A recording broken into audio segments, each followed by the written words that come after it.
Hi, my name's Susie Sparkes. I was absolutely thrilled when I was asked by the Beaumaris Theatre to do a monologue for them.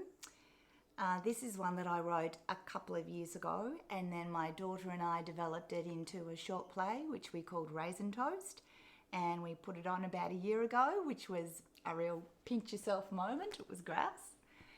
It's about a grandmother and her daughter who have to make some pretty difficult decisions in their lives in regards to two little boys. It's a bit dark, so you might need a G&T afterwards. My daughter Tracy was always a happy little girl. Pretty too. Oh, she was a clever little poppet, loved her schoolwork. Yeah, she had a lot of friends back then. She grew up without her dad around. He was a mean bastard, so that was just as well. And I had a lot of problems sort of keeping it together and stuff, so I was in and out of hospital a bit, so my sister would look after her. She gave me my first grandchild when she was nearly 15. Then little Geordie came along when she was nearly 17.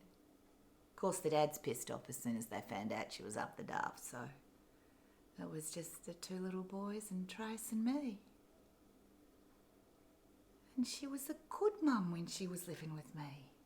She was a really good mum. It wasn't until she moved out of home and things started to go downhill.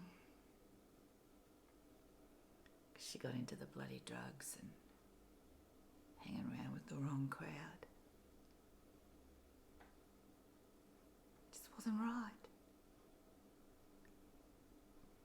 Well, she didn't know what she was doing half the time. She was so off her face on the drugs and that, and it's not like she meant to be like a not very responsible mum, but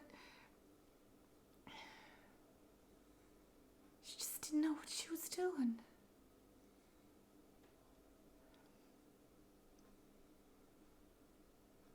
And those mongrels that hang around, Jesus, they'd do anything for that shit.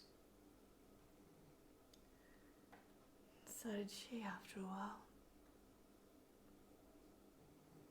You'd think bloody child protection would do something about it, but they're stupid bloody bastards. They'd call her up and say, "Hey Trace, you going to be home tomorrow, Arvo? Because we thought we'd come round and see how yous are doing." So they gave her fair warning, for Christ's sake.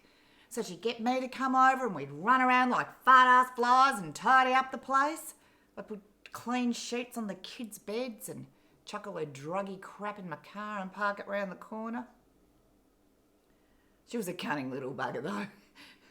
Just before they rocked up, she'd put a couple of slices of raisin bread in the toaster. So when they came in, they'd say, "Oh, Trace, looks like you're doing your darndest, love. Place looks fairly tidy and, oh, it smells like home sweet home." They were sucked in every single fucking time. But it still wasn't right.